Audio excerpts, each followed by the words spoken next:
Life has a way of flipping itself upside down in the moments we least expect.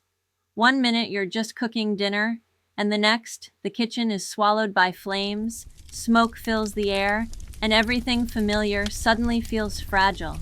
But standing in a home that's been destroyed by fire teaches you something powerful, something that sticks long after the ashes are gone. I've walked into countless burned kitchens, each one telling its own story.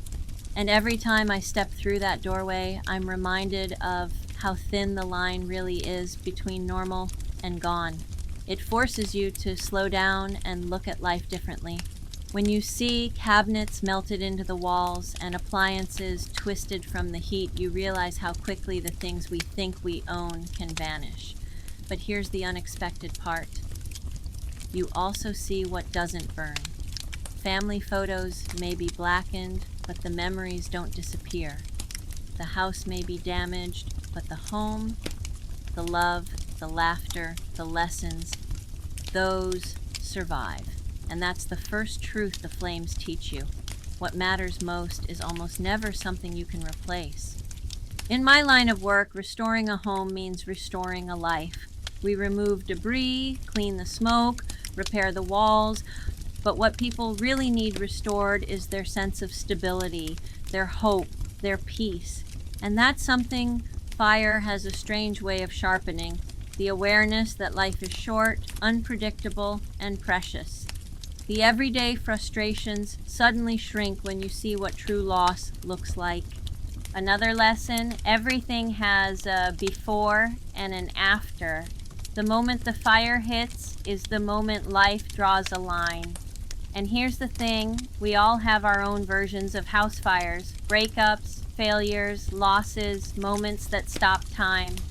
But what defines you is not the destruction, it's the rebuilding, it's the courage to step into the ash, take a breath, and say, okay, what now? And I've learned that people who rise from devastation don't do it because they're fearless. They do it because they're intentional. They start paying attention to the people they love, to the habits they've ignored, to the moments they used to rush through. Being in a burned kitchen teaches you mindfulness in a way you don't forget. The crackling of old timber, the smell of soot, it all reminds you that every second truly counts. You start to appreciate the little things, the sound of your kids laughing in the next room, the taste of that morning coffee, the way sunlight spills onto the counter. When you lose a space, you gain a deeper awareness of the life lived inside it. And that's the beautiful part of restoration. It's not just about fixing damage, it's about transforming tragedy into clarity. A rebuilt kitchen isn't just safer, it's a symbol, a reminder, a fresh start.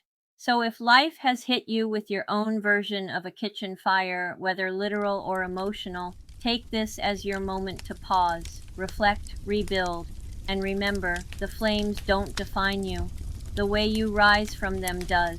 Take care of your home, take care of your people, and most importantly, take care of your time, because once it burns, you don't get it back.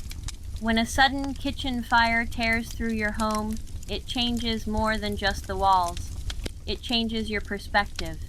In this video, we explore powerful life lessons that rise from the ashes of destruction, reminding us to protect what matters, slow down, and live with greater intention. From the fragility of our routines to the strength we discover in rebuilding, this story offers a moment of calm reflection, mindfulness, and personal growth. If you found value in this message, hit like and subscribe for more restoration wisdom, real-life stories, and inspiration. Need fire, water, or mold restoration? Contact us today. We're here to help you rebuild what matters most.